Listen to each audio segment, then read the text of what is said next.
Boa noite a todos. A gente estuda muito porque a gente é burrinho, a gente tem que estudar muito.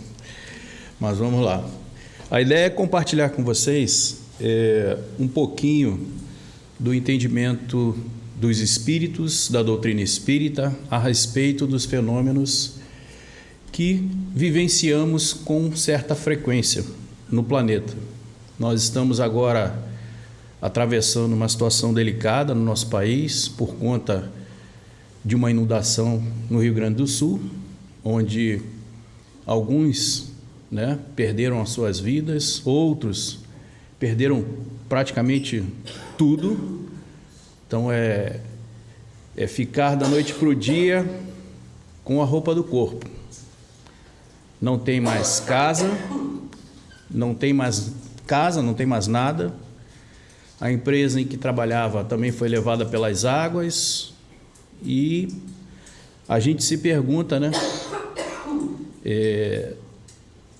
o que a doutrina espírita tem a nos trazer a respeito dessas questões, O que os espíritos falam a respeito desses eventos, Então, quando Kardec questiona os espíritos, ele trata isso como lei de destruição, que na verdade nós deveríamos entender como transformação, O nosso mundo, que é um mundo de provas e expiações, ele, assim como os seres que aqui habitam momentaneamente, todos nós,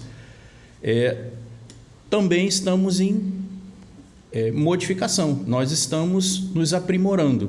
O nosso planeta também está se aprimorando.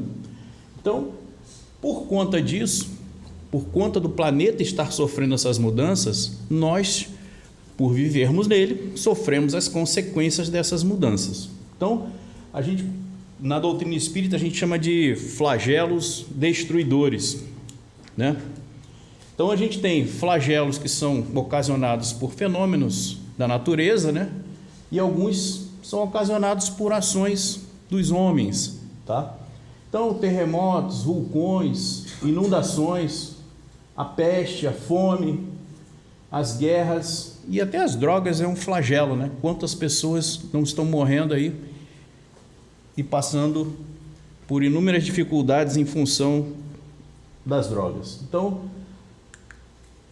para a gente entender um pouquinho sobre a geologia do nosso planeta, até para que a gente converse sobre o tema, sobre os principais fenômenos que estão nos atingindo, é importante entender que o nosso planeta, ele, apesar de vivermos aqui numa crosta, nessa casquinha, mas não é uma casquinha de ovo que está ali fechadinha, rígida, ela é formada por várias placas, que são chamadas de placas tectônicas. Então, nós temos ali denominados algumas placas, Então, todo o planeta é como se fosse um grande quebra-cabeça. Então, nós moramos aqui, na placa sul-americana, na América do Sul. Então, toda aquela linha que contorna lá o Chile, até lá em cima, Equador, nós vamos ver que ali é um ponto de convergência entre duas placas, que é a placa de Nazca e a placa sul-americana. Então, esse encontro dessas placas geram terremotos. Por quê? Isso vai gerando uma fricção, porque por baixo dessa placa existe o magma, que ele está também se mexendo, E ele faz com que essas placas fiquem atritando o tempo todo. Então, nós temos placas que estão se afastando, Se vocês perceberem o contorno do Brasil aqui, ele se encaixa na África, Há muito tempo atrás, há milhões de anos atrás, não existia, o mundo como entendemos hoje. São vários continentes, O mundo antigamente era formado de uma única placa, um único continente, melhor dizendo. E esse continente se chamava Pangeia, E as coisas vão mudando ao longo de milhões de anos, E vão se aprimorando. Na verdade, o mundo ainda está em mudança, E como toda mudança, como toda obra, gera sujeira, gera destruição, gera um monte de problema. Mas a ideia e o objetivo dessas mudanças é tornar o mundo melhor. Só que, em uma geração, a gente não enxerga os resultados finais, né? Então, isso aqui é para que a gente tivesse uma ideia, né, uma pequena noção desses fenômenos. Junto a essas pontas, né, pontos de encontro das placas, nós temos a grande maioria dos vulcões estão localizados nesses pontos, tá? Pelo menos a grande maioria. Então nós vamos ter, lá na Indonésia agora está acontecendo lá um vulcão em erupção, terremoto. O homem, com o desenvolvimento da sua inteligência, ele já consegue detectar quando vai ocorrer uma erupção. Mas ainda o terremoto ainda é uma coisa que está sendo estudado. A gente ainda não, a gente sabe o que causa, mas quando ele vai acontecer ainda é uma incógnita para a ciência, ainda estão estudando. Um outro fenômeno, que aí a gente é o que nós estamos vivenciando aqui agora, que é um fenômeno que ocorre a cada 5, 7 anos, que é o aquecimento das águas do Pacífico, na região equatorial, que causa distúrbios no mundo inteiro, esse aquecimento. Então nós vamos ver, ali é o chamado El Niño, o nome do fenômeno, quando tem o aquecimento dessas águas no Oceano Pacífico, né? Na região equatorial. E quando é o esfriamento, também causa fenômenos, né? Transtornos, é o Laninha. El Niño significa o menino, e por incrível que pareça, é o menino, é uma alusão a menino Jesus, tá? Por que eles denominaram, eu não consegui descobrir. Mas um dos eventos que ocasionam esse El Niño é uma maior intensidade na região sul, no hemisfério sul, que é a região hoje que estamos morando, né? Então, todo o hemisfério, né, no mais extremo sul aqui, gera uma intensidade maior de chuva. E lá no Nordeste, uma maior estiagem, uma maior seca. Então, são fenômenos que o homem, com a sua inteligência, ele vai conseguindo desvendar. A gente já sabe quando vai chover, a gente já sabe quando vai esfriar, né? E a gente vai se precavendo contra esses fenômenos. Então, estamos desenvolvendo a nossa inteligência também. Tá, mas por que motivo, né, a gente vivencia essas experiências, né? O Kardec, lá no período em que ele desenvolveu a doutrina espírita, né, o Livro dos Espíritos, ele já observou esses fenômenos acontecendo no mundo inteiro. E ele questiona os espíritos sobre essas ocorrências. Então, na questão 737, ele pergunta aos espíritos: com que objetivo Deus castiga a humanidade com flagelos destruidores? E a primeira parte da resposta, né, já nos traz uma reflexão, que é o seguinte: para fazê-la avançar mais depressa. Por quê? Porque se nós nos imaginarmos que nós somos corpo somente, a gente está sempre olhando com essa perspectiva, né? Com a perspectiva do momento atual. E quando a gente olha com essa perspectiva de que nós somos só o corpo, e na verdade o corpo, ele é uma veste, é uma roupa, né? Quando na verdade, em essência, nós somos espíritos que estamos vivenciando uma experiência na carne. E essas experiências elas têm por finalidade fazer com que a gente progrida, tá? Não temos dito que a destruição é necessária para a regeneração moral dos espíritos, que adquirem em nova existência um novo grau de perfeição. Então, à medida que a gente vai encarnando, desencarnando, a gente vai se aprimorando. Os homens os julgam apenas sob o seu ponto de vista pessoal, chamando-os de flagelos por causa dos prejuízos que ocasionam. Mas esses transtornos são frequentemente necessários para fazer com que as coisas cheguem mais rapidamente a uma melhor ordem, conseguindo em alguns anos o que se exigiria muitos séculos. Então, se olharmos para a perspectiva de que quando está tudo muito bem, está tudo muito bom, está tudo tranquilo, a gente faz esforço, para se melhorar, a gente busca se espiritualizar, são poucos, né? A grande maioria, né, vai ficar esperando a banda passar, né? Esses eventos e essas provações, muitas vezes, faz com que os indivíduos repensem a sua maneira de ser, né? Alguns não se modificam, né? Mas uma parcela desse grupo vai se modificar. Então, qual é o objetivo? Fazer com que nós nos tornemos espíritos, né, elevados, espíritos puros. Esses espíritos puros, né, que já atingiram um certo degrau da escala evolutiva, eles não precisam mais encarnar, não precisam mais nascer, eles não passam mais por esses eventos, né? Não tem mais o que aprender na matéria. Então, o objetivo de Deus, né, é fazer com que a gente chegue a esta condição aqui o mais rápido possível.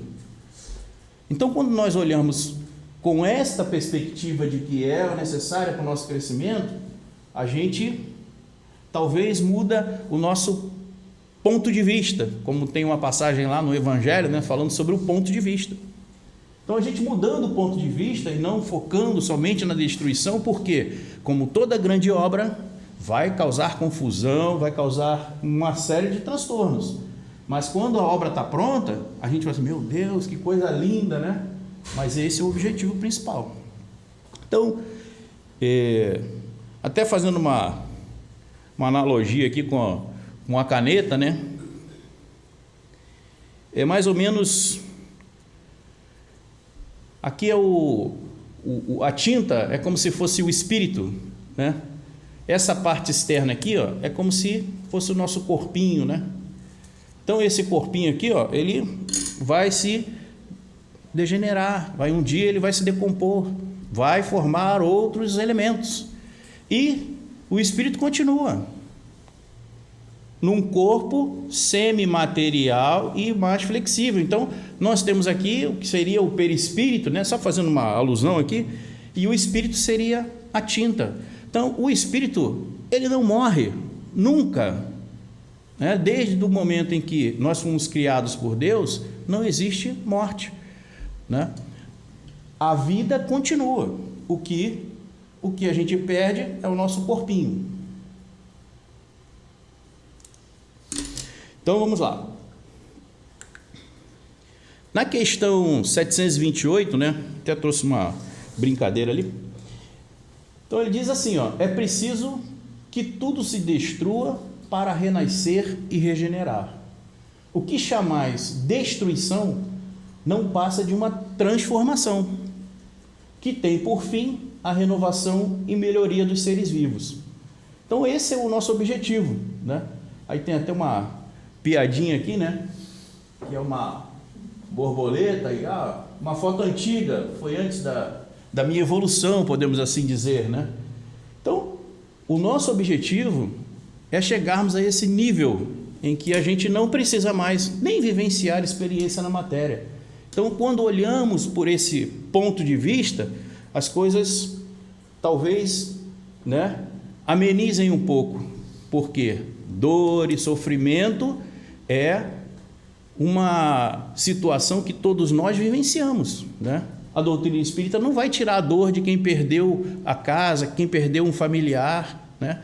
Não tira a dor, ameniza quando nós olhamos sob esse aspecto, né? Porque os seres continuam vivos, ninguém morre. Os flagelos destruidores provocados pelo homem representam, ao contrário dos naturais, uma grave infração à lei de Deus. Sabemos que todos os sofrimentos existentes na Terra, os males mais numerosos são os que o homem cria pelos seus vícios, que os provém do seu orgulho, do seu egoísmo, da sua ambição, da sua cupidez e de seus excessos em tudo. Então, os maiores flagelos são criados pelo próprio homem, né? Por conta dos seus comportamentos, né? Muitas das vezes viciosos, desregrados. Então, a gente não se dá conta, né, da quantidade de pessoas, né, que morrem em função de atitudes equivocadas, de outros seres, né? A gente estava falando do Vesúvio, eu trouxe uma história curiosa, porque vocês devem conhecer o espírito, né, que era o mentor espiritual do Chico Xavier, que é o Emmanuel. Ele se apresentava com esse nome. O Emmanuel, ele ditou, através do Chico, algumas de suas passagens na Terra, que são os chamados romances espíritas, né? Então nós temos um romance que se chama Há 2000 anos, onde o Emmanuel envergava, né, uma vestitura e ele se identificava como senador Públio Lentulus. Ele era um senador romano. E esse senador romano, cheio de orgulho, cheio de prepotência, e aí vocês, lendo a obra, vocês vão entender, e lá ele vai narrando a sua experiência naquela existência. E foi a existência que marcou de tal forma a vida dele, que dali para frente, apesar de muitas outras existências, foi um ponto de virada, digamos assim, né? Por quê? Foi nessa existência como Públio Lentulus que ele encontrou Jesus encarnado na Terra, né? Ele esteve frente a frente com Jesus. E nós vamos ver que, a partir daquele momento, né, ele começa uma transformação interior, tá? Ele vai morar, no final da sua existência, tem muita coisa no livro, tá, gente? Só estou trazendo um pequeno spoiler para vocês buscarem o livro depois. Ele vai morar numa cidade que é Pompeia. E Pompeia, no ano de 79 depois de Cristo, é praticamente soterrada com a erupção do vulcão do Vesúvio, né? Isso hoje é um ponto, né, de visitação turística. Por quê? Quando o vulcão entrou em erupção, no dias antes, né, ou dia anterior, já havia dado sinais de que ela ia entrar em erupção.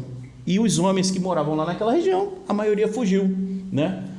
Muitos dos que morreram por decorrência da erupção, ou não conseguiam sair por conta de suas debilidades, ou eram escravos, ou, né, ficaram tomando conta para os seus senhores, né, e acabaram falecendo. Então, de 13 mil habitantes que estimava-se, né, naquela cidade, 2 mil sucumbiram por conta da erupção do Vesúvio. Então quando ocorre essa erupção, vem uma onda de calor, e antes dessa onda de calor, se não me engano, também vem gases tóxicos, né? E esses gases, uma vez inalado, é questão de segundos, você não dura 10 segundos, né? Então as pessoas desfaleciam, né? E a cinza e a lava, ela correu para o outro lado da montanha, ela não correu em direção da cidade. Só que essa erupção foi uma erupção muito forte, muito violenta. Então ela cobriu a cidade inteira de cinzas vulcânicas. E a cidade desapareceu. Ela ficou soterrada por mais de 700 anos, essa cidade. Então, foram construir algum templo, algum palácio de algum rei, eu não lembro agora qual era, e descobriram vestígios da cidade e começaram as escavações. E hoje praticamente ainda continuam, tá? Fazendo pesquisa, escavando, mas essa cidade está totalmente exposta hoje, né? Então foi tudo escavado. Então, como foi cinza, né? As pessoas que desencarnaram lá naquela situação foram cobertas de cinza. Então, quando eles começaram a escavar, eles começaram a achar buracos ocos, né, no processo de escavação. E aí descobriu-se que aqueles buracos tinham um formato interno, né, de seres humanos que haviam desencarnado ali, a cinza cobriu e o corpo se decompõe. O que eles fizeram? Injetaram gesso, né, nesses buracos que eles iam encontrando. E é o que nós vemos nessas imagens, né?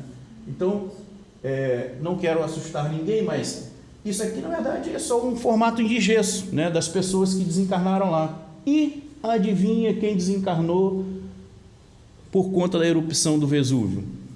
Emmanuel, o espírito superior lá, o mentor do Chico Xavier. Então, veja, ele continua a sua jornada.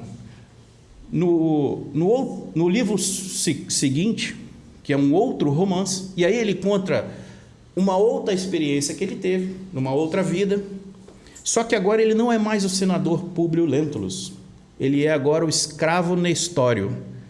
E aí, deixo para vocês continuarem. E por último, né? O Chico nos trouxe uma das últimas encarnações através do programa Pinga Fogo. O Chico revelou que ele também foi o padre Manuel da Nóbrega, o fundador da cidade de São Paulo, né? Um jesuíta, grande amigo de José de Anchieta. Então, essa foi a trajetória do Emmanuel. Então, apesar de ter desencarnado por conta de um flagelo, a nossa jornada continua.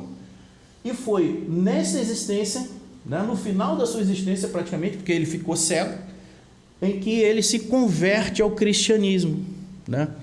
Ele era um crítico feroz, mas ele se converte ao cristianismo no final da sua existência. E depois que ele já nasce na condição de escravo, ele já nasce com outro ponto de vista, já cristão, e enfim. E aí eu vou deixar para vocês lerem um livro depois. Eu só queria trazer essa história a título de curiosidade mesmo, né? Bom, e aí a gente poderia se perguntar assim, né? Pô, mas a gente precisa passar por isso tudo, né? Kardec perguntou: Deus não poderia empregar outros meios que não os flagelos destruidores para melhorar a humanidade? Ou seja, a gente não poderia não passar por isso, né? E os Espíritos respondem: sim. E os emprega todos os dias, porque deu a cada um os meios de progredir pelo conhecimento do bem e do mal. É o homem que não os aproveita. Portanto, é necessário castigá-lo em seu orgulho e fazê-lo sentir a sua fragilidade. Então veja, quando nós reiteradamente, né, nós insistimos em práticas equivocadas, insistimos em escolher o caminho errado, né, as consequências que nos fazem refletir às vezes são mais dolorosas, mas que têm um fundo educacional, têm um objetivo maior, porque no olhar limitado de uma única existência, a gente vai achar que está sofrendo por nada, mas é para que a gente desperte para uma outra realidade, do qual a gente, em essência, o que nós somos? Espíritos, né? Então, todos nós temos dentro de cada um, ninguém precisa falar para ninguém, temos as leis de Deus gravadas, está lá no Livro dos Espíritos, estão gravadas na nossa consciência. Se perguntarmos o que é o certo e o que é errado, todo mundo aqui saberia responder. Todo mundo saberia responder. E se ainda assim houver dúvida, como disse um filósofo, né, bastaria fazer a seguinte hipótese, né? Se todo mundo fizer o que eu estou fazendo, seria bom ou seria ruim? Aí a gente pensa assim, seria ruim. Então não é bom, né? Isso é para eliminar a dúvida, né?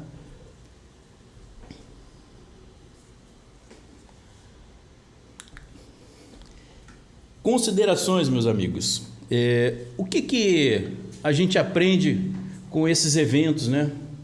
A primeira observação que nós devemos fazer, e eu acho que é a aprovação que vale para todos, né, é qual é o nosso comportamento diante desses eventos. Se nós somos indiferentes, né? Aconteceu lá no Rio Grande do Sul, não tem nada a ver com isso, né? Quem tem que ajudar o governo, eu não tenho nada a ver com isso, não atingiu a mim, está tudo bem, tudo tranquilo. Então, o nosso comportamento é o que está sendo avaliado. Mas e se eu estiver lá no meio daquela situação, vivenciando aquela situação? Ele também está sendo avaliado, o nosso comportamento diante daquela situação. Por quê? Assim como nós temos uma grande contingente de pessoas que estão ajudando, se sensibilizando, né? Existe um contingente de pessoas que estão indo lá nas casas, né, saquear, roubar. Então, alguns aprenderam alguma coisa, mas outros ainda não, né? Então, essas experiências elas têm um objetivo: fazer com que o homem reflita sobre a sua fragilidade e volte para o seu lado espiritual, que é a nossa essência. Então a gente tem que pensar aqui, igual o macaquinho está pensando aqui. Ó. Quando Kardec pergunta, né, aos espíritos o objetivo da reencarnação, por que a gente reencarna, é para expiar e é para melhoria progressiva da humanidade. Então, moramos num mundo que está em reforma, que está sendo construído também, e nós também estamos evoluindo junto com ele, né? Aqueles que assim não o acompanharem, aí tem que morar numa casa de acordo, né? A gente muda para um outro planeta, mas a gente precisa se melhorar. Então, uma outra observação, porque são muitos questionamentos, né? E aí as pessoas se perguntam, então quem passa por esse tipo de evento está sofrendo uma expiação, é alguma coisa do passado? A gente tem que pensar que existem N situações.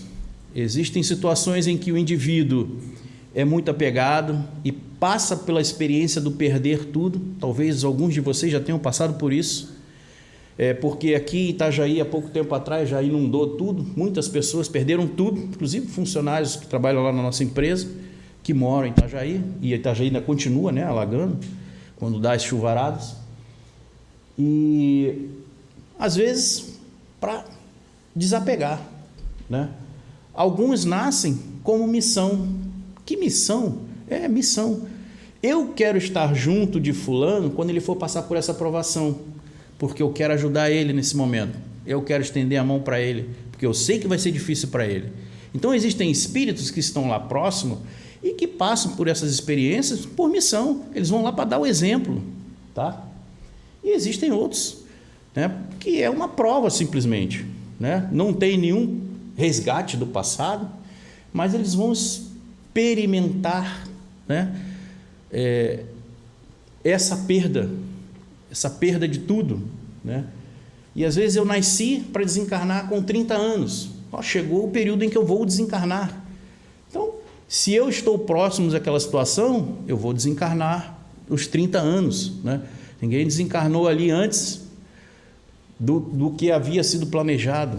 Então, isso vai tudo no bolo. Então, a gente não pode ter no Espiritismo, achar no Espiritismo que vai ter uma regra única. Não, existem N situações, N histórias, e cada um tem a sua história particular, né? E tem as suas experiências, cada um pensa de uma forma diferente sobre esses eventos, mas o que os Espíritos nos trouxeram a respeito é o que eu tentei compartilhar com vocês, e caberia muito mais considerações, mas que o nosso timing, por hoje eu consegui fechar no tempo. Muito obrigado a todos aí pela paciência, pelos ouvidos, e a gente para por aqui.